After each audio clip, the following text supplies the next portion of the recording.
Live. Mukes, mites, unmuted. Hello, everyone. How do I get this going? Hello, hello. Can you hear me? Give me a thumbs up if you can hear me on Spaces. This is James O'Keefe. Hello, everybody.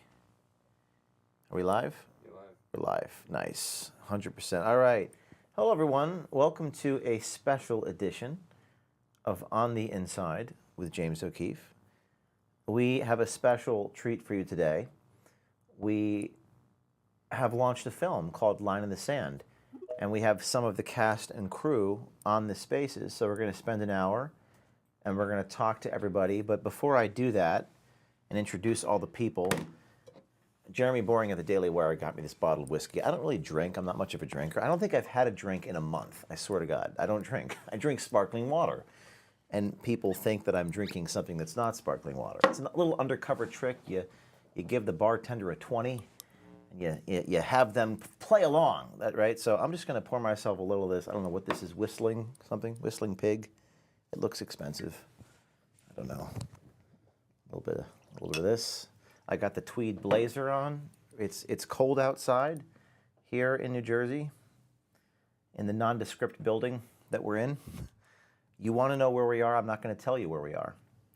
But I'm only here for another day, and then I go on the road. So I'm just going to have a little sip of this. It's pretty good. It's pretty good. That's actually pretty good. That's hard liquor right there. That's pretty good.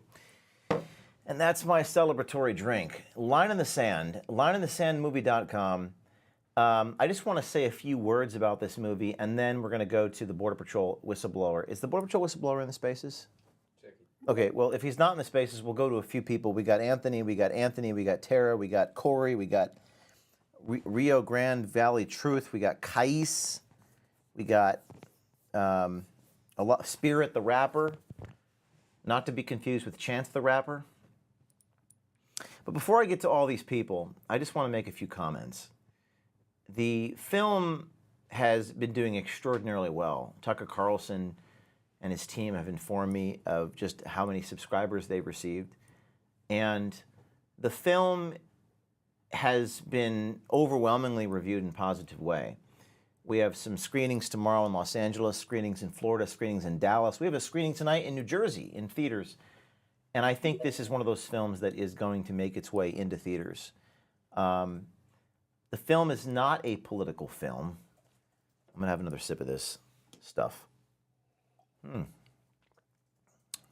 Vermont. It's from Vermont. Speaking of Vermont, Zachary, the Border Patrol agent, is being retaliated against in Vermont tomorrow at 2 o'clock up there in Newport, Vermont. And we want citizen journalists to go to the parking lot and report on that. More on that in a bit.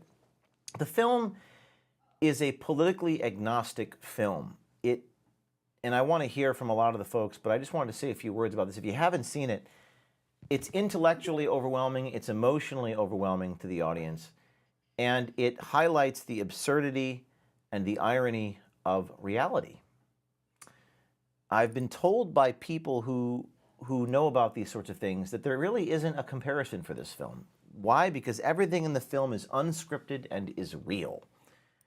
And quite unlike reality television, it kind of makes a point, but it doesn't do so overtly.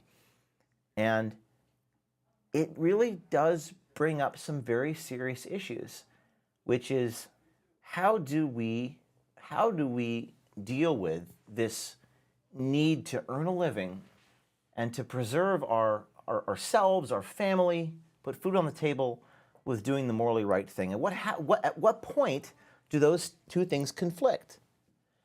So it's not an easy question to answer. And then you're dealing with children. So if you haven't seen it, lineinthesandmovie.com will redirect you to where you can purchase the movie for $9 a month. It's a good use of money, and it supports this cast and crew and helps us do more things like it. More to say about the film. Let's go to our cast. Maybe 5 minutes a person here. We have Aaron on standby. But who shall we go to first? Hey, Anthony Rubin, are you there? Anthony Rubin, muckraker.com. Yes, sir. I'm right here. How you doing, brother? I'm doing great. How are you, man? I know that you and I have spoken privately, kind of off the record, off the cuff, but let's talk as brothers publicly, since we have, 50,000 people listening. But talk like there's not 50,000 people listening. So you just so that everyone knows, Anthony is the guy who inspired me to take the train. He did it even before I even knew it was a thing. And Anthony, just say a few words about the film. You saw it in the theater for the first time. You participated in it in Mexico, but just give the world your thoughts on the film and what it means. Yeah, absolutely. This is something that is kind of personal to me, especially some like parts of it are even more personal to me because, my brother and I were among the first, I think the first ever Americans. I say maybe not because perhaps there are other Americans that didn't document it, but as far as I know, we're the first Americans to take the whole trail from Quito, Ecuador to the U.S. And this touched upon some critical points that we took during that journey. One of those being the Mexican train of death, which is this freight train that is, conveniently stopped in this town called Irapuato in Mexico. And there's an NGO right by there called Amigos del Tren that hands all the illegal aliens maps and tells them exactly how to get on the train. And, people hop on the train with infants, and it's in the middle of the night. In cartel-controlled territory.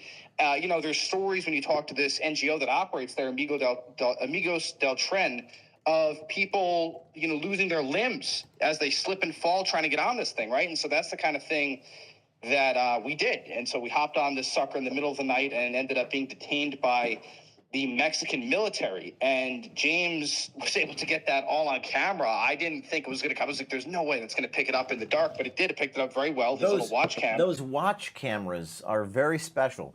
But Anthony, just so that everyone knows, Anthony Rubin took the train. You said from where? In Ecuador?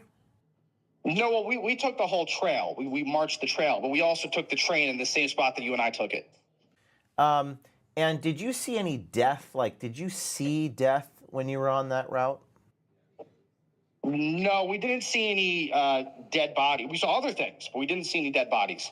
Now, what were the other? I mean, and this was the footage that was initially destroyed when the cartel took a crowbar to your cameras, right? Yeah, correct. Yeah, absolutely. Some of the other things that we saw, when we crossed the Darien Gap, for example, I saw what the reality is crossing through that jungle. It was once pristine jungle. It was left like that for a reason. The Darien Gap is that isthmus that connects North and South America. And they left it like that for a certain reason. And that reason was if there was ever a war or a plague or something of the like, it could be sequestered between, either continent that it was taking place on. But now it's become a human trafficking highway. When we were going through there, we saw, for example, small children that were knocked out, incapacitated, and, being hauled through the jungle. We stayed at this makeshift camp that is in the middle of the jungle, and it's become essentially like a dumping ground. It's a landfill because you can imagine all these people come through, hundreds per group, and they sleep there, and they all shit there and piss there and leave their trash, and the next group comes, and they do it for years, and so you sleep in a landfill, escorted by men with rifles. And it's that sort of thing, and you realize the reality of what this is. It's not humanitarian. It's about shuffling all these people up here through very dangerous circumstances. And so, James, you touch upon the end of that, starting with the train of death, which is a good place to start. And then you show the derivative effects in the United States, like at La Jornada, another organization we're both familiar with. You show the documentary shows this, everybody. You could see there was an NGO which may still be operating. Honestly, I don't even know because I don't think that anything got pressed against them. You're talking about La Jornada. La Jornada. La Jornada. Yeah, everybody will see this in the documentary. There is an NGO up in New York. So this is downstream past the train of death, way past, right? Once they get to the United States, there was an NGO that stamps these people. You pay $10 and they stamp you a fake residency card for New York State. And so now you could be anybody. You could be a Chinese spy. You could be a terrorist. You could be a saboteur. Doesn't matter. You've now got, boom, residency. Anthony, you and I could spend an hour and a half talking to each other. We have like 10 people. But I want to ask you, just so that everyone, Anthony Rubin is kind of a hero of mine in a way because I just have to ask you, because everyone's always, you and I did this with Taylor, who's also in this space. Taylor, are you there? Can you just unmute yourself, Taylor, at Rio Grande Valley guy? Taylor? Taylor's requested to get in, so we'll get Taylor in a minute. But Anthony, um, what made you the way that you are? Because everyone always asks me, like, are you insane? Like, why would you jump on a moving train? You could get your leg chopped off, kidnapped.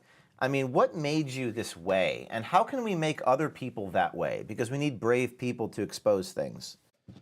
Well, I have two answers. One is a little bit more high level. Another one is maybe equally as high level, depending on how you look at it. The one answer is I love this country. And to me, this is maybe top three issues facing this country. Maybe top one and two being the impending collapse of the U.S. dollar and thermonuclear war, right? But I can't really film those. This is one of the top three, but you could actually go out and film it, right? So that being the case, I saw that there was a lot of this that wasn't being covered, and so if you want to see something done right, you just do it yourself. Why so isn't anybody? You're what are you? 27, 28? What? How old are you? 27. 27 with like a GoPro, whatever. Why is nobody else doing this? Why is it fall upon you? That's the question I get at. I don't know how to answer that question. Maybe you have some perspective. No, I think that more people need to take action, but also there's a love for this stuff, and that was going to be my second answer. At the end of the day, we've all seen the Dos Equis commercial where it's like he's the most interesting man in the world. For me, it's also about the experience and the journey, and knowing that when I'm an old man, I want to be a storied individual when I'm on my deathbed, and so maybe that's part of it. Like having that goal of not dying a boring person, I think drives me to do this, and when you couple that with love of country, it kind of blends into what we've created at muckraker.com. Now, you're listening to Anthony Rubin, the muckraker, he calls himself, which is my favorite word. In fact, Anthony, I didn't name my company Muckraker because people are like, don't name your company, can't even pronounce the word. But you were more brave than I and named your company Muckraker. Stay on because I'm going to talk to both of you. Taylor, are you there? RGV, unmute yourself. I am here. Okay. How you guys doing? Now we got Taylor and Anthony, the three amigos. Now, you guys, if it weren't for you, I wouldn't have jumped on the crazy train of death. Everyone's talking about the train of death and the scene in the film Line in the Sand. And Taylor, you had encountered something that we unfortunately did not get on video because the aperture of the lens was too dark. But can you talk about the ninja? You saw some strange occurrence happened where a guy with a machete. Can you just tell people what that was all about? Walking to the beast train. Yes, the Order of Mexican Ninjas. Yes. So when I was with But before you start, Taylor. Yes. Taylor was the guy in the film with me and Anthony on top of the freight train. This was something that they had done previous to me. Go ahead, Taylor. So when I met Muckraker, it's quite the story. But anyways, he's saying, I'm going to Amigos del Train. I've been tracking those guys forever. Let's do it. So as we're making our way to the train, from the NGO to the train, you've got a mile or so, and it's not the best area. And they line, basically, everybody gets in a big line in a group, and they line people up, and they're keeping them in the shadows on one side of the tracks, and then telling them to go to the other side. Who is they? The Mexican Ninjas. So Wait. Mexican what? The Mexican Ninjas. These are guys. So basically what happened was Anthony's like, oh, there's cartel right there. I said, no, there's no, and you can hear, I have an old video where I go, no, there's no way. Oh, shit. And yes, it was. What these guys were, they were dressed up in all black, neck gaiters, everything, their face covered. They had a shotgun with a bandolier, and as they turned around and walked, they had machetes like samurai swords in their back. So how did you avoid these Mexican ninjas from harming you? We just stayed in the crowd and stayed in the shadows, and then just in the moved shadows. Now, yes. When the three of us were walking, and I do have this tape. Maybe we'll release some of it as behind the scenes. But we're walking to the train, and do you remember when that we saw some people towards us, and you told me to hide, and we laid down on the edge of the track? That was that was wild. I mean, do you think that you could have gotten killed, or we could have gotten killed, or Taylor? Does that scare you, or does that deter you, or what's going through your mind in these situations? It's the best way to stay alive is avoid the fight in the first place. Be 10 steps ahead any bad situation. So that's why you take those extra precautions. Now, that truck that was coming down was, I believe, the railroad company, which, they can call the police. They can do a lot of things. And you never know who else they're looking out for. So always good to stay in the shadows. But yeah, it was that truck came down. I said, hey, let's all get out of sight. as far as what's going through my head, it's just, okay, what do we got to do next? Just kind of stay in the pocket and stay focused on what you're doing. You're That's just how I do it. you're listening to Taylor, aka Rio Grande Valley YouTuber, Rumble video maker, and muckraker, aka Anthony Rubin, talk about their experiences both with me and separately riding the train of death in Mexico. This is all in the movie Line in the Sand. Taylor and Anthony, you saw it in the theater. It was the first time you saw it in its entirety. You guys participated in a portion of it. First, Anthony, what was there some part of this film that really moved you, or something that you really want people to see more than any other part? Yeah, I think that, you had asked me what my favorite part was, and I totally forgot about the part with the NGO that we were just talking about, because there's so much in this video. I mean, it's one of the most jam-packed documentaries you might ever see. It's just cut after cut after cut. There's a ton of information in it. You really got to pay attention. And I think probably the scene that stuck out the most is this scene with La Jornada, which is this NGO, which, by the way, received over 200,000 federal taxpayer dollars. I didn't know very that. recently. I didn't know that. Yeah, they did. Wow. From Congresswoman Grace Meng. She's the congresswoman in that area, and worth noting. And they get on video the head of this NGO just stamp. It's not like it's like some low-level worker. It's the head of this NGO. And the guy comes across, and I'm not accusing him of anything, but if you look at him, he comes across almost like a mob boss, doesn't he? Yeah. Yeah. And so now, when he was screaming at me, Heritage Foundation, you had a bunch of, was he like referring to you? Why did he bring up Heritage Foundation? I think he must have. I think you and I probably visited that spot like at the same time. I don't know. I don't know when you guys visited, but Wow. he goes up to James and he accuses James of stealing children and saying he's wanted in all these countries. And it was just like total projection, right? This guy caught red-handed. He doesn't know what to do. Let's listen to 30 seconds of this guy here. Here we go. This is Pablo. Because you are a bunch of thieves and criminals and liars. You are unbelievable. Stamping fake addresses. Because you are a bunch of thieves and criminals. You steal I children. steal children. You have been wanted in 3 states in South America. South You America? steal children. Never been to South America. Yes, they steal children. Yeah, they do. They take children. Yes, they do. You do. Why do you say I reside on the addresses? Yeah, look at that name. Look at it. Look Look at that it name. says Look at James that. O'Keefe You are resides. not that person. You are a liar. How You am I a liar? Because you lie. Why are you stamping addresses? No, You because stamp you them? are a liar. These people You are not have that person. resided in this- You told me yesterday you were that person, and you are not that person. We're You investigative steal children. reporters. You How am steal how am I children. stealing Look children? at that. Why? Yes. I don't know. How am I stealing children? Why? I don't know. So is that him trying to muddy the waters with his church-going parishioners, or is that him projecting because he steals children, Anthony? I think he was trying to make you out. In my opinion, I have no idea. Maybe I don't know. I mean, maybe it warrants a second investigation. Yeah, maybe right? maybe we need to go back. Maybe you and I need to both go back to. I'm pouring myself a second glass of this stuff. I don't drink, really. You know what I mean?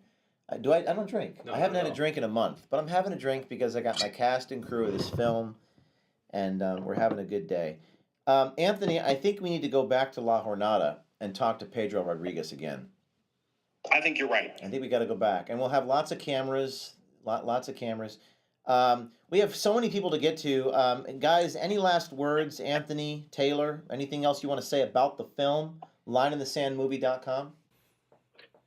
That's it, guys. It's $9 a month, and people always ask, James, you've talked about this at length, and now more recently, I'm starting to get these messages, which is, all these, well-intentioned Americans saying, how could I help? They see the videos we put out and they're moved, and they want to know how they can help. And it's hard to really say that because it's not like we could give a million directives, but it's going to take too much time, and it's kind of like you guys need to go out and do it yourselves, right? But the one way you can help if you truly want to support our work is by sharing it, number one, or in this case, you pay $9, the cost of a cup or two of coffee, and, support the work that, James, in this case, has spent, over a year of his life putting together. And that's how you can support. Yeah, and Taylor, what are your last thoughts? Are you telling me for just the price of a cup of coffee a day, I can support independent journalism in America? Yes. That sounds great. Yes. But I would, yeah, absolutely. That's the way to support you guys. I mean, OMG, James, you guys worked so hard on this. I was there to witness sleepless nights, the whole thing. But I would say, like, my favorite part, or what stuck out to me the most, of course, was just the raw facts of how much these NGOs are getting of our tax money, and then also that little girl there Yeah. at the border wall. I mean, that's like, yeah, words can't really describe. You know, so. sometimes it's Taylor. It's like one moment in space and time when you personalize something. It matters more than 10,000 pages of written evidence and statistics. Just a little girl saying her dad's in heaven. That was hard for people to hear that. Oh, yeah. That was hard yeah. for people. So We but I could have just wanted shown to we say, could have shown a lot worse. We could have shown rape. We could have shown death. But sometimes, you know, I don't think we should show that stuff. I think that's not right to put into, it's like a snuff film. But that little girl saying, you know, her clothes are tattered. I mean, that's just horrible. That's horrible. It absolutely is. And I just want to say really quick, on the 23rd in Edinburgh, Texas, down here in the Rio Grande Valley, there's going to be a candlelight vigil for the over 300,000 missing UACs, unaccompanied children. And you can look for Ash. He's on my page there. I retweeted that. She'll be leading that up. So if anybody can make it in the Rio Grande Valley, that would be, I think, a very important event. Thank you. All right, now thank you guys. We're gonna go. Just so you're listening to the cast and crew of Line in the Sand. People say, "How could I watch the film?" You simply go to lineinthesandmovie.com. $9. Tucker Carlson's our partner. It's exclusively through Tucker Carlson's website. It's worth it, guys. I guarantee you, you have never seen a movie like this. I've been told, I've had Democrats contact me. I've had liberal, I wouldn't call them communists. I've had people left of center appreciate the film because it comes at it from an empathetic perspective with the plight of the illegal immigrants, the plight of these people. Hell, if I was in Venezuela, I'd probably be trying to get in the United States myself. Let's go to Anthony Aguero. Anthony, you there? Yes, sir. Thank you for having me. Hey, brother, why don't you tell the world your reaction to the film? You've seen it in the theater. I know you participated in a lot of the film, but I don't think you had seen it in one sitting. Give the people tell them what you think about the film and your experiences with it.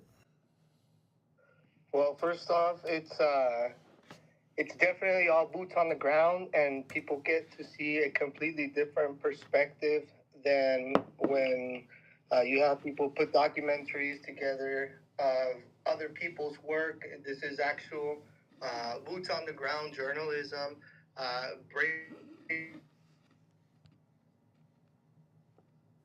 breaking front as far as some of the, what I probably call them stunts that we ended up pulling.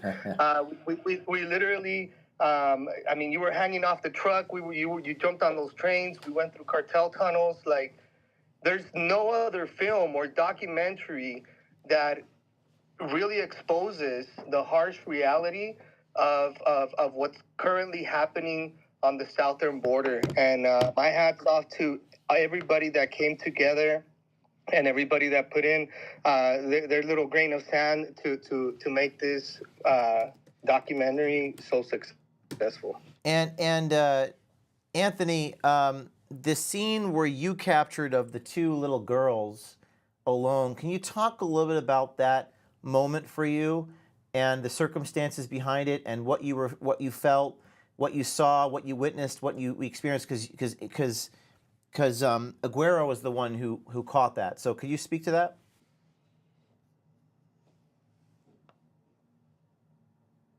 Anthony, you there?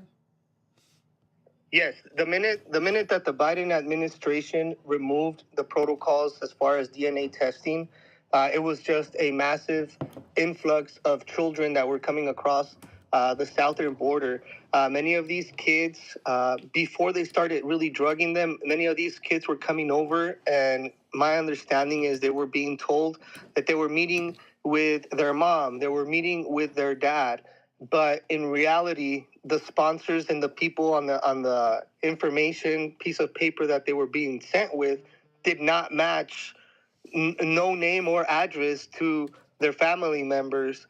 nonetheless, these kids continue to get moved into the country.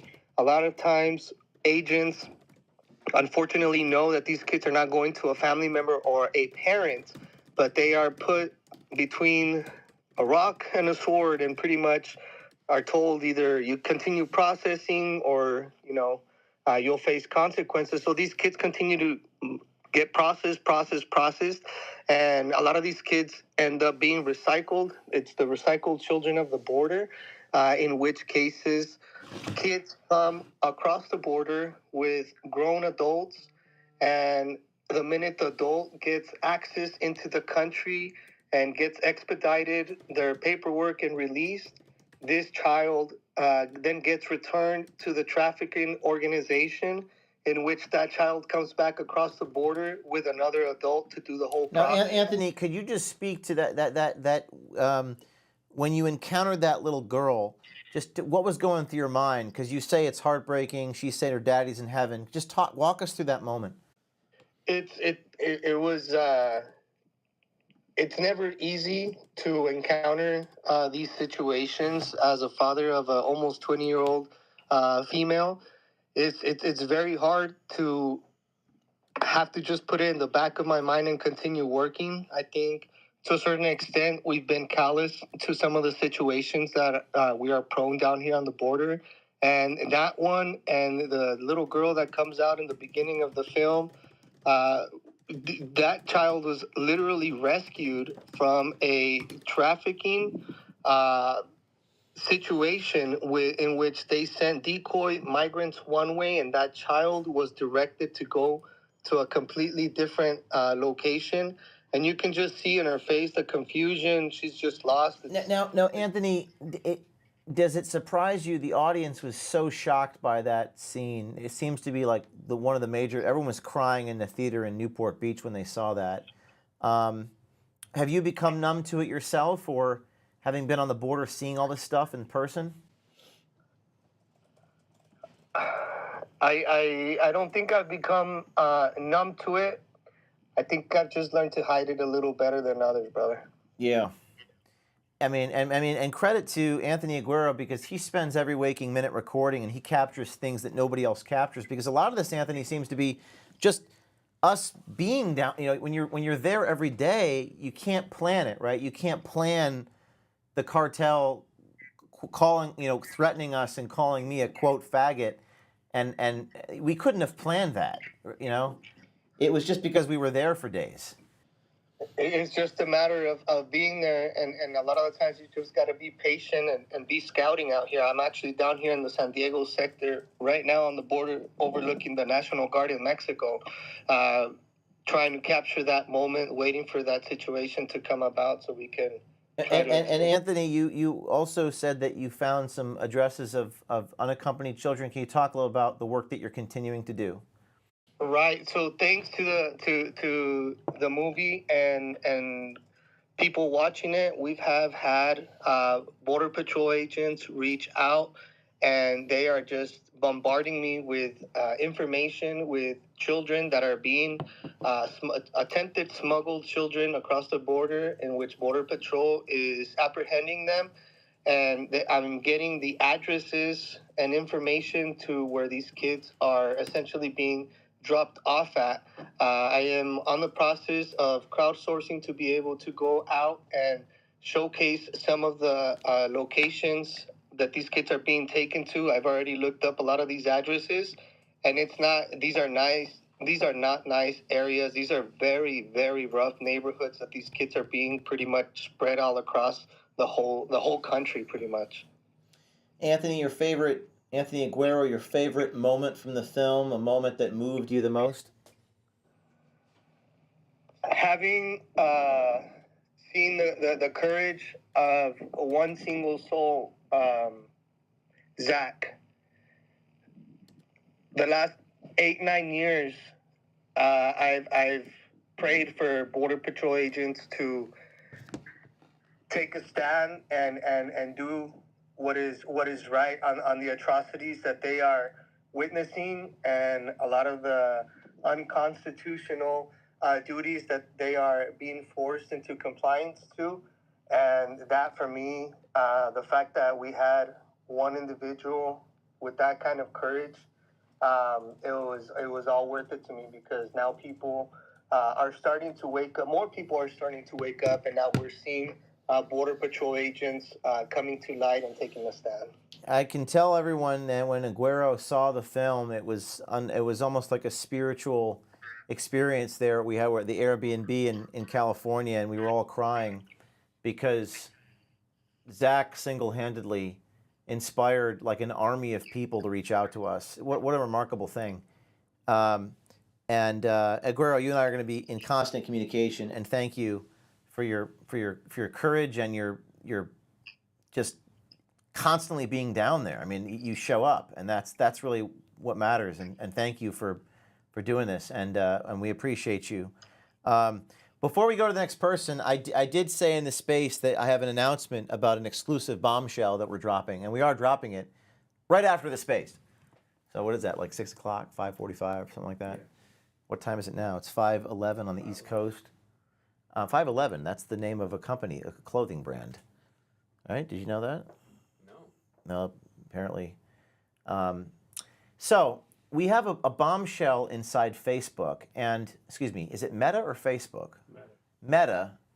But there's a difference between Instagram and Facebook.com. You know, Meta's the parent company. Meta's the parent company. So we have a bombshell. Software engineer, plural, software engineers have been caught on tape, apparently talking about meddling in the election. Now, this stuff does not come as a shock to any of you, obviously, but it is a shock that we caught on tape. You know, that's the other thing people say. We already know this. It's like, yeah, but you have to confirm the suspicion. And furthermore, it's shocking that we caught it on tape. Just like the film Line in the Sand. We all know the border is broken, but you don't ever see this stuff. And you have to see it. And the tape that we're about to release this evening, ladies and gentlemen, it shows software engineers for Facebook saying that if you are even critical of Kamala Harris, then you will be censored. Well, that doesn't make a lot of sense. You should be allowed to be critical of anybody. We're not talking about conspiracies. We're talking about if you are just critical. This is coming out this evening. OMG dropping exclusive Meta tape bombshell after the space. Just to give you a little tease, if that's why you tuned in, I'm giving you the dirt. Here we go. Facebook Part 1, Meta Part 1, this evening, 6 o'clock, 45 minutes from now. Here we go. We don't stop. We don't stop. Every day we're working. And the solution is to stop lying and cheating and stealing, and then you won't be famous. But if you lie and cheat and steal, we're going to make you famous. All right. Let's go to the next person. Let's go to Tara Rodas. Tara, whistleblower, Health and Human Services. How are you? Hey, James. I'm great. So happy to be here. And thanks to everybody who worked on this film. Muckraker, Anthony Taylor, James, all of you guys are absolute heroes for being true citizen journalists, you know, delivering the truth, whatever the cost. And anybody listening, you must see this film. You must see this film. You are going to be able to see the shocking reality that, as everybody has mentioned, we all know is happening. But when you get to see it as if you're right in the action that's happening now, remember, there are no actors in this film. Nothing is made up. These guys are just filming what they see. And I think most people are going to be shocked. People who have seen the film since knowing about all of this stuff that I've been telling them for the last 3 years, they have even said, oh my goodness, you've been telling me this for 3 years, but when I saw it with my own eyes, you know, it's totally different. So my hat's off to you, James. Thank you so much for being in this fight to save these kids and to just show people the truth. Yeah, the truth is shocking. Tara, a lot of people say, you know, what you're saying, you must watch this, you must read this book, you must watch this movie. What makes this different in your experience as a viewer? Because I don't think you had seen the full movie until you were in the theater in Newport Beach on Thursday. Correct. So first, it's not a political film. And again, there are no actors. This is happening right before people's eyes. Mm-hmm. And I think that's what's so stunning, is that the federal government is spending, and of course, many of these programs have been going on for years, spending billions of dollars, and the result is the humanitarian crisis of our lifetime. This is the humanitarian crisis of our lifetime, and people are suffering. And I think you absolutely captured that on film.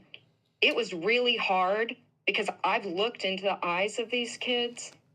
Many people know that, and there are some people on this call too. We processed over 8,300 kids out of the Pomona Fairplex in less than 3 months. I mean, 6 months. Less than 6 months. That's in the Los Angeles area. Yeah, Los Angeles, Pomona, California. And I've looked into the eyes of those kids who looked just like that, shell-shocked, not knowing what's happening, having panic attacks, having to be put on suicide watch. And this, you get to see that. The average person gets a glimpse into the truth of what's really happening. And I think that's what people need to see. You know, as James, you just said, if they would just stop lying, just tell the truth, say we have a problem, and then we can fix it. But everybody's trying to pretend there's no problem. There's a massive problem, friends, Well, on the border. It's and like you've if you're an got to see the film. alcoholic, you have to acknowledge that you are an alcoholic before you can fix it. But Yeah. but what struck a lot of people, Tara, is that when these people, we snuck into these facilities in the Southwest Keys, and you're listening to Tara Rodas. She's the whistleblower, Health and Human Services, or she has told the truth about child trafficking, sponsors, etc. And Tara, you still work for the federal government, correct? That is correct. So I point out in the film they did not fire you, which people might find counterintuitive, because you blew the whistle and they like to retaliate against people. Can you just say a few words about that? Yes. Well, so fortunately, I was what's called on loan or on detail. So I actually was on detail. They did walk me off the site, took my badge, threatened me with investigation in hopes that my home agency would fire me. But when my home agency learned that I had reported that children were being trafficked through a sophisticated program and that they were going to MS-13, my agency said, whoa, oh my goodness, what in the world? They should be giving you and your team medals. There's people on this call who deserve a medal for what they did in coming forward, and instead they try to shut you up. So I'm very fortunate in that I work with honest people who do care about the truth. They care about the use of taxpayer dollars. They care about the suffering of children. So fortunately, they were actually going to send armed agents to escort me from California back to D.C. Looking back, I should have said yes, but my husband was already en route. So my husband escorted me home. But Wow. I still have my job because I told the truth. And I will continue to tell the truth. And one of the things you struck me that you said, I think you and I and Zach were talking, and you had mentioned, as long as you tell the truth, everything's going to be okay. Can you just elaborate? Because I found that very profound. And I think people are so scared. I mean, fear is like beyond palpable. I've never seen a bunch of more, everyone's a scaredy cat, everyone's scared, losing their pension, can't feed their family, et cetera, et cetera, et cetera. But you said something really profound there, and I just want you to elaborate on that. Yeah, well, the truth stands up to scrutiny. Nobody should fear if you were actually telling the truth. And James, I remember, we've had multiple conversations, and I don't want anybody to think or walk away from the space saying, wow, Tara's a hero. No, I was on my face in tears. I cannot tell you how many tears I've cried in 3 years. I could not begin to explain. But what I will say is that, Isaiah 41:10 says, do not fear. And there comes a point where you have to decide what you're willing to stand up for and what your faith is calling you to do. But if people in the space haven't read Isaiah 41:10, I would strongly encourage you to do so, because I said it to myself every single day. Do not fear, because God says, I am with you, and I will strengthen you, and I will help you. And that is just a fact. So Isaiah 41:10, quote, so do not fear, for I am with you. Do not dismayed, for I am your God. I will strengthen you and help you. I will uphold you in my righteous right hand. That's what that verse says. Yep. Yeah, And and you can take that to the bank. people are because so God is scared. faithful. They're so. I think they're scared of like Maslow's hierarchy of needs. Like they want the food for their family. Like that's what they're telling, and that's what they're saying. I mean, how am I going to afford to feed my family? I don't know. It's a palpable fear. You know, and you're the living proof. I mean, you're listening to. I always have to do this radio thing where every 2 minutes I reintroduce what I'm doing. You're listening to Tara Rodas, the whistleblower from Health and Human Services. That's the agency, many other agencies within it, but that's the overarching agency that the Border Patrol hands the kids to when they detain them and they come over the country. They give them to Health and Human Services. Tara blows the whistle. They try to retaliate against her. She tells the truth. She keeps her job. And Tara, you're dealing with millions of people who are scared to death for doing the right thing. You're the living proof that you can do the right thing and survive. And what is your pep talk, speech? What do you say to these people who are on the fence? And they're on the fence right now. Yeah. So again, I would say do not fear and surround yourself with people who know how to go through the process. So there are 3 simple things that any whistleblower can do, and they can do it quickly, which is get on the phone to trusted people in Congress, write your testimony down for the Office of Inspector General and also for the Office of Special Counsel. You can tell the truth. And that's the thing. That's what we're called to do. You have to tell the truth. The other thing is Border Patrol agents who are out there, you great, fine Border Patrol agents who are out there keeping our homeland safe. If you were not aware, there's a thing called the HSI duty line. That is Homeland Security Investigations. You are entitled to call the HSI duty line 24/7 if you suspect you have a child that's being trafficked in front of you. And if you didn't know that, you should get that number for the sector that you're in. And if you suspect that there is trafficking, pick up that duty line. An agent will be there. They cannot investigate cases they don't know about. Hey Tara, And so- I'd like you to give that to me, and I'm going to post that because I want to make sure that I don't think people know that, and I'm going to make sure we tweet that out and post that. Yes, a lot of Border Patrol agents don't know that, and it's only through this investigation did we discover that Border Patrol agents are not being told about the HSI duty line. They're not being told that there's someone 24/7 waiting by a phone to come and help them with what they believe are trafficking cases. I want to remind everyone to please share this space. I'm going to go for another probably 20 minutes. I've got a 6 o'clock theater. Speaking of the movie, it's in a theater in New Jersey. Theater's in New Jersey tonight, so we're going to a 6 o'clock screening in Bergen County, the township of Washington. That's actually a town over from where I grew up. You got to see this in a theater. I mean, this was edited for a theater. It's composed for a theater with surround sound. It really has been a miracle to see all this come together. Tara, your favorite moment from the film, something that resonated with you, moved you, you remember specifically? Well, the thing that is so heartbreaking, that's probably the scene that has stuck with me the most, although there's so many shocking scenes, and again, everybody has to see the movie, is the girl at the border wall. And she's standing, she's just standing there, and she's all alone. And just looking into the eyes of a child, realizing this is real. This is happening right now. And these children need help. The people who are being abused through the system need help. Again, this is the greatest humanitarian crisis of our lifetime. And James, my hat's off to you for telling this incredible story through the lens of a camera. And to all you other guys out there too, Muckraker, Anthony Taylor, you guys, what you've done is incredible.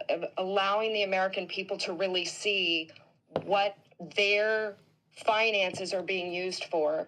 And it's suffering of so many people. And so, James, I really thank you for doing this film. Well, Tara, never doubt that a small group of thoughtful, committed citizen journalists can change things. In fact, I would argue it's the only thing that actually will. Not the professionals, not the J school people, not the producers in New York City. No, no, no, no. The grassroots. And thank you, Tara. We could go on for an hour, but I appreciate you. Tara introduced me to a man named Carlos Arellano. Carlos, are you there? Carlos. I'm here, James. Can you hear me? How you doing, brother Carlos? Oh, I'm doing good. Thank you for having me. Now, Carlos, you in the film, you're talking to these guys in the desert about organ harvesting, and unfortunately, the camera malfunctioned because of the wind. But can you first? Well, we got so much to talk about, but first talk about that scene and what you heard, and maybe what the camera didn't have a chance to show. Well, I started talking to the guys because I heard them panicking, and I saw them kind of shooken up. And as I got closer, they started talking about what their experience was in Tijuana. And it just started getting crazier and crazier, but what really stuck with me, and sadly, this is what the wind caused a disruption, and you can't really hear it. But one of the guys starts to share with someone else next to us about how they got offered a kidney by a cartel member, and the cartel member told them that the kidney was from a 2 or a 3-year-old kid. And this was in Tijuana, and they were talking about organ harvesting, and they were talking about kidneys. They were talking about, I forget what the other one was, but it was all the organ harvesting talk was it was 2 years old. It came from a 5-year-old, really crazy stuff. Wow. And I used to be one of those that was like, no, there's no way this is going on. Like, organ harvesting is too crazy. And in that moment, it just really, it ruined the rest of my And Carlos, the guy had like a black glove on, which I've been told represents, I don't know, some type of former criminal activity. He was hiding his fingers. There was something. Did you notice that? I noticed it. Yeah, I did. And I also noticed he had tons of tattoos. And I couldn't make out what they were, but his whole entire body was pretty much tatted up.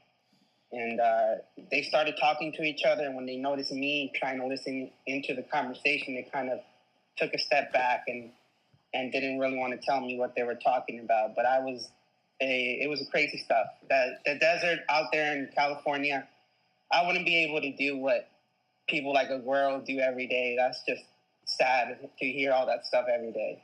And you've worked as a transport specialist, and can you just talk a little bit about that whole industrial complex as you see it, both from your perspective and how it was portrayed in the film, and talk about your experience? Yeah, so for 2 decades, I worked for NGOs for seven years. I worked as a transportation specialist. My job was to move children from point A to point B.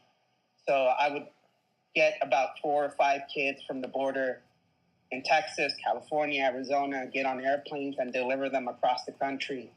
And we visited every single entire state, even Hawaii. And the most concerning part about all this was that for those 7 years, I was picking up children from the Walmarts. And there's journalists who have visited the Walmart in Brownsville, but I always wanted someone to visit the one in Raymondville, Texas, and no one would ever listen to me about the one in Raymondville, sadly. Why not? Why not?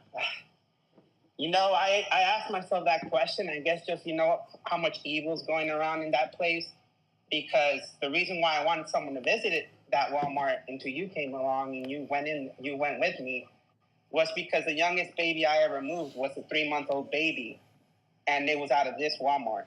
So this Walmart has babies from 2 all the way to 10 months old, and you get in there, you just see a sea of cribs, and I think the security guard tells us that when we're in my truck. He says, "Oh, we got babies in here," and I don't have an education, a background in children. I don't have children myself.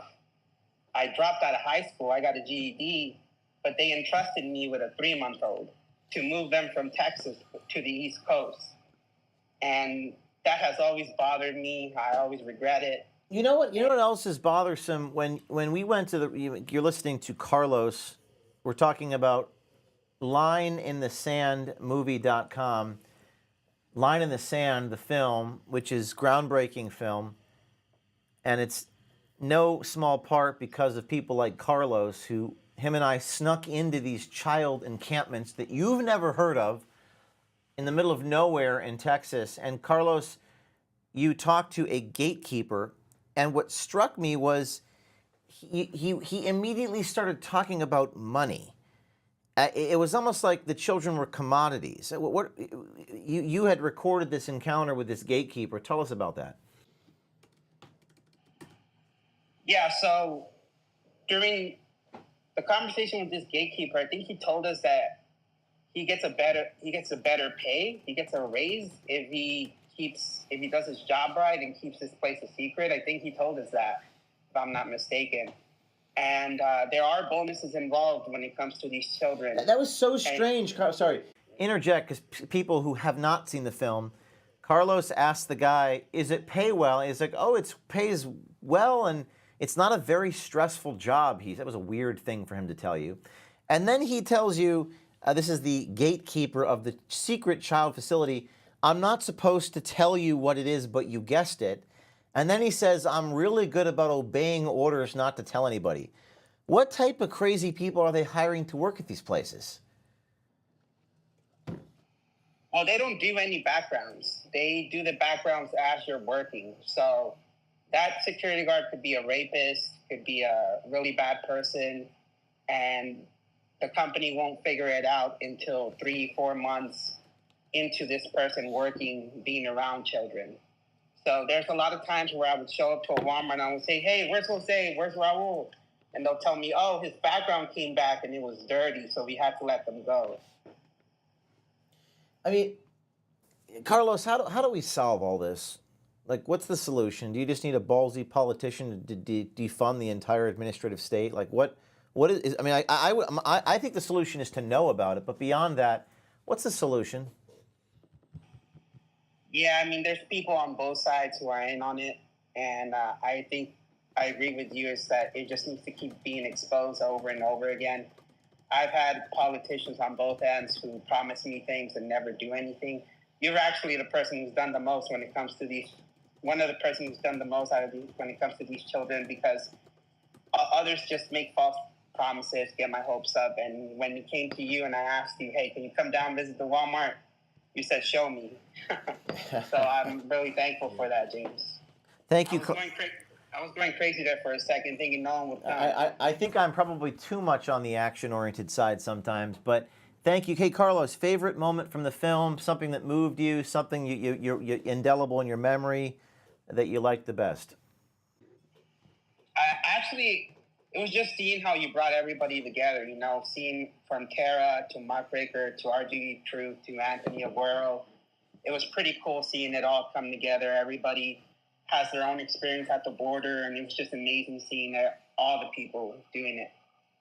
It was the first citizen journalism movie, and to make the movie theaters. They told us it couldn't be done, but we did it anyway. By the way, shit ton of post-production work. I mean, the amount of post-production, we have 7 foreign languages, 1,000 hours of video. This is probably the most tightly cut documentary ever. If you go to the bathroom, you're going to miss everything. You can't even look away. I think Muckraker pointed that out. It's intellectually overwhelming. And that's the way I wanted it. It's probably a 2-hour and 30-minute documentary compressed into an hour and 40. An hour and 1 minute is pretty. I would say it's medium length, maybe a little on the shorter side. And there's gonna be a sequel, probably. What is the sequel called? Beyond the Line? Walking the Line? I don't know. Before we talk about sequels, let's get to the rest of the people here. And I am way over my time. I've only got about another 10 minutes. So that means I only have a few minutes for each of you. I apologize. Hey, Corey, are you there? Corey, French last name? I can't pronounce your last name. It's Goat, something like that. Corey Goat. How would I just call you Corey Goat? There you go. All right. Hey, Corey, so you've seen the film in the movie theater. You were in the film talking to me, the cartel. Can you just, first of all, talk about that scene and the background behind it, because the cartel was threatening me and you were there. Talk about that first, and then we'll talk about your reaction to the film. Yeah, well, you made a funny point about going to the bathroom and missing a huge portion. So while I was at the premiere, thank you for inviting my wife and I did go to the bathroom, and then when I got home a couple days later, and I got it on the Tucker Carlson network, and I watched it. I'm like, holy crap! I missed that. I missed the whole scene of the guy from the Catholic Church. I missed that whole thing. Oh, wow. Well, So you cannot go to the bathroom if you watch the movie. I've heard that people don't because they're on the edge of their seat. It's one of those movies where you're kind of like, I can't believe what I'm watching. But anyway, so you're in Campo. The cartel is calling me a fag over the radio, threatening me, speaking Spanish. You're in Mexico, but I'm not in Mexico. I'm standing in the state of California. You hear that radio chatter a lot. Does that happen every day when you're there, or was that kind of a unique thing, or what was your reaction to all that? So at the time, what we didn't realize is that you and I were being jammed on the radio. So they were hot micing or holding the radio button down so we couldn't talk to each other.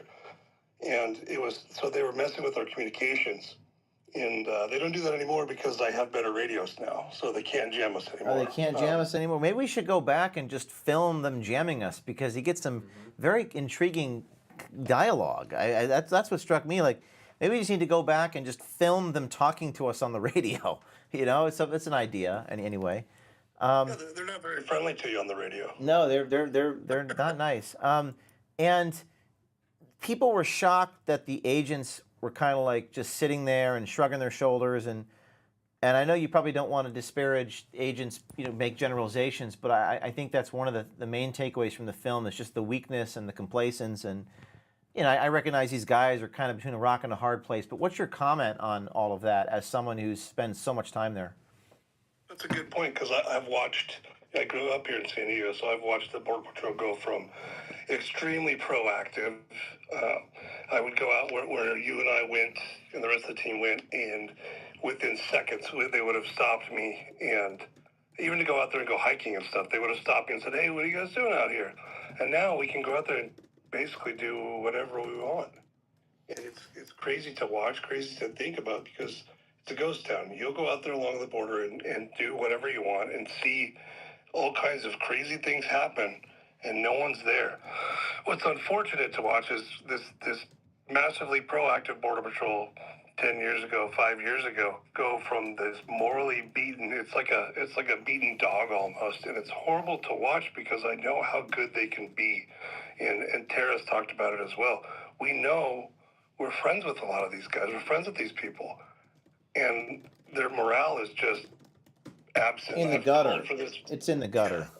Yeah. I called for the Border Patrol suicide rates to be published, and I've never seen it. So maybe you could probably do a better job than I can. Well, if you get the names of those two agents that I spoke to, the young man as well as the guy in his 40s with the beard, if you hear anything on the ground, let us know.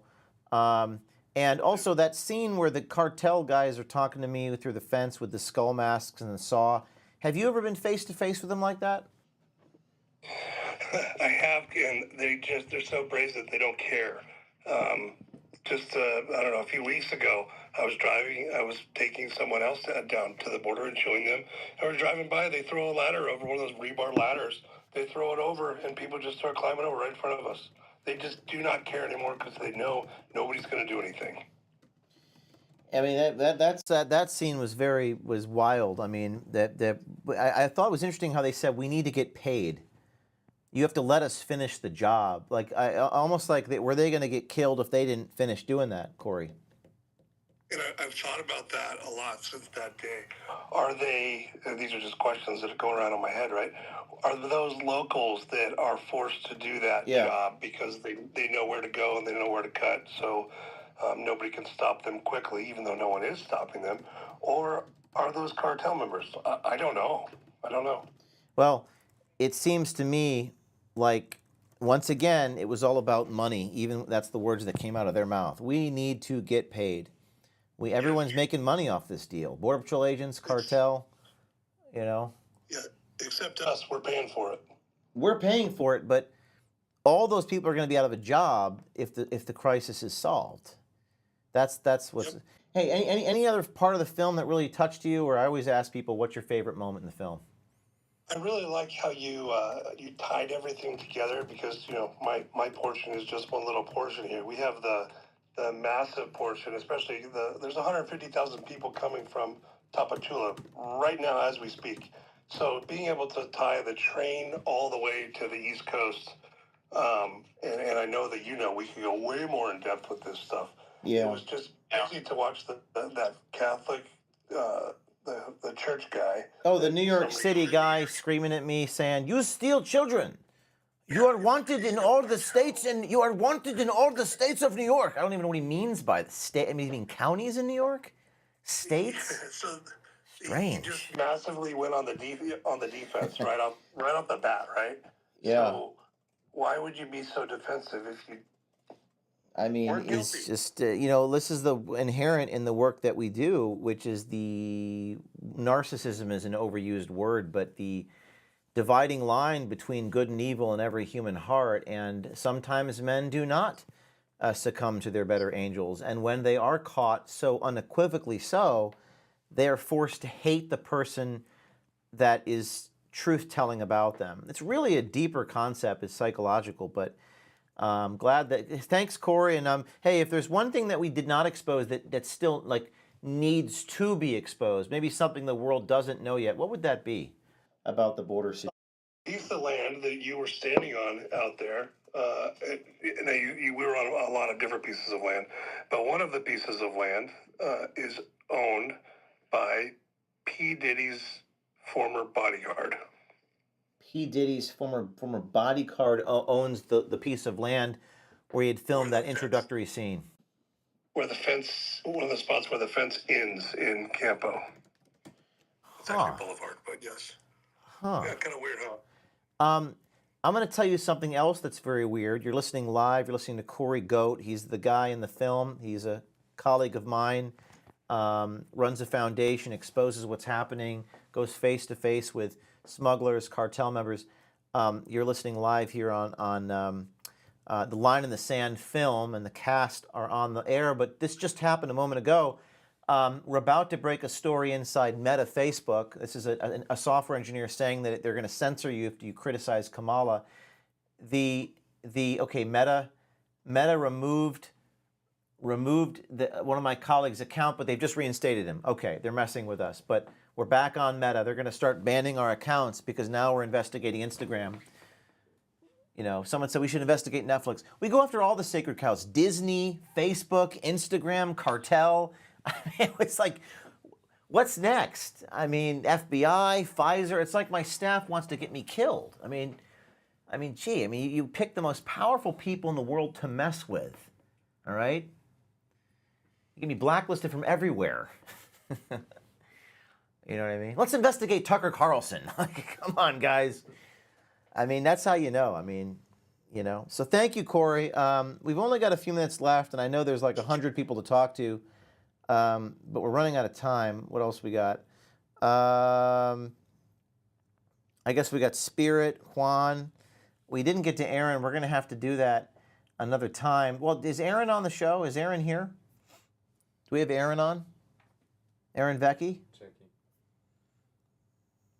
Well, we got a Border Patrol agent here, guys. We got a Border Patrol whistleblower, government whistleblower, who's on standby. We're going to get him in a moment, but before we do that, let's go to Juan. Juan, you there? Juan Diaz? Yeah, James, how you doing? Hey, brother, you see the film yet? I haven't had a chance to see the whole film, but I gotta say, man, it's amazing that you were able to work on this and help show the whole disaster that is this border crisis, just showing how it's been a disaster for not just the U.S., but also for Mexico. And I gotta say, you're one of the ballsiest journalists I've ever met. Going to Mexico when so many journalists are afraid of getting killed down here, that's a lot of respect, man. Now, are they actually going to kill an American journalist? Maybe yes, but you would know more because you know more about that than I do. Well, it's at the moment, it can be hard to tell because in the moment, when they don't know who you are, who knows what can happen. I see. When you were in La Bestia and got stopped, especially with all these organizations that have people in cahoots with these criminal organizations, you never know. But like I said, man, God bless you, man, for doing this work to help pretty much spread what's going on with this disaster in the border. And very happy to be able to guide you through Mexico City with the migrant camps there. Well, yeah, watch the film, Juan, as soon as you can. I'll send you a screener, and I appreciate you helping me there in Mexico City. You got a little cameo in the film inside the church. Remember when the guy said, "Let's play tourist," and we had to kind of sneak around there? So Yeah. it's very interesting to see the. I think it changed me, Juan, to spend some time with these people. I don't know how to explain it. Just they have nothing, and you know, they all they got is a bottle of water and a cloth, and this is their world. It's a very different perspective. It makes it more humanitarian. The humanism of it, the humanity of the situation, and then you begin to realize these people are going through hell, and we're funding it. So thank you, Juan. And do we have Border Patrol agent? How about Kais? Kais, you there? Yes, sir. All right, you're gonna be the last one up here. Well, maybe Spirit too. I'm gonna have Spirit say a few words. Kais, are you going to Vermont tomorrow to cover this hearing? Yes, sir. So just so we're clear, we got a lot of people listening here on the show. Border Patrol Agent Zachary is being retaliated against by the Customs and Border Protection tomorrow at 2 o'clock. There's a hearing in Newport, Vermont. Kais, the citizen journalist, is going up to the parking lot. Kais, going to get some answers. Tell us a little about your intention tomorrow and what you're going to try to find out. So basically, it's unacceptable to have retaliation against a whistleblower saying the truth. And I had the idea to go there, and then I'm heading tomorrow morning from New York City. If anybody else wants to join, I have a car ready. So if you want to join, you're most welcome. And we're gonna go and get some answers. You're hearing it here. If you are an individual, this is my call to action, and Anthony Muckraker said it so well. What can I do, James? What do they say to us? What's the message we get, team? It's like, if there's anything, what was it? Oh, how can I help? So I have 10,000 messages. How can I help? My response to you is, why don't you offer a suggestion on how you think you can help, and I will help you do that thing. That's always going to be my response. So a lot of it, I call it, forgive me for my bluntness, but a lot of you like me for that. So I'm sorry, but I'm not sorry. I call it therapeutic bitching. 99 out of 100 people that say, how can I help, have actually no intention of doing anything. They just feel good typing a message saying that they're going to help. If you actually want to do the thing, go do the thing. Nothing's stopping you. I don't have any magical powers. It is your will. It is your ability to confront fear. And speaking of that, you want to know how you can help? Here's how you can help. If you live anywhere between New York City and Boston, Massachusetts, or New Jersey, or New York State, there's a hearing tomorrow in Vermont at 2 o'clock. And this brave man, Zachary, who's putting everything on the line, he's willing to get proverbially crucified for you and the children. He is to a degree dying for your sins. He is going up against these people in Vermont at the Border Patrol station at 2 o'clock in Newport, Vermont. And if you want to do something, go to the parking lot with your phone and start asking questions of these officials. You have a First Amendment right to stand in that parking lot and ask officials, why are they retaliating against Zach? And Kais, are you willing to accept DMs from people if they want to help you, if they want to go there? Are your DMs open, yes, Kais? All right. So yeah, my DM is open. If you need anything, just text me. The other thing, James, if you allow me to mention that, if you go to the parking lot, I urge you to be peacefully, to act peacefully. Peacefully. Yes. We don't want. Yeah. Because what happened, I was Googling yesterday, and they issued a new law in Vermont. If you attack, even verbally, a Border Patrol agent, No. That goes without saying. You have to stay calm. You do have a right. You do have a right to take a photograph. You can have your camera out in the open. No trespassing. stay in the parking lot, stay on the side of the road, stay on the sidewalk, and ask questions of your public officials. You have that right. And if you want to do this, rather than ask me how you can help, why don't you come up with a plan to go do the thing? We need to stand behind these whistleblowers. Now, I've got to go. Unfortunately, everyone, I have to go to the theater. We have a showing here. We got to go, but let me say a few more words. We got the Facebook story, Meta story coming out momentarily. Stay tuned for that. Line in the Sand is the name of the film. If you have not seen it, we ask you to go to tuckercarlson.com and watch it. It's $9, okay? Which is what you spent on coffee today. The link is in the Nest, which is the thing below this. I would ask that you buy the film. Support this team. Support these people. Help me pay their salaries. And you're going to love the film. It is not a political thing. It's not a political documentary. It doesn't preach to you. It is truly an enjoyable and memorable experience. It's enlightening. It's enraging. It's funny. It's tragic. It's sad. It's inspiring. And tomorrow in Vermont, Zachary Apotheker, the Border Patrol whistleblower, he is facing a hearing. Go there, report on it. If you want more information, DM me or DM Kais O'Keefe out on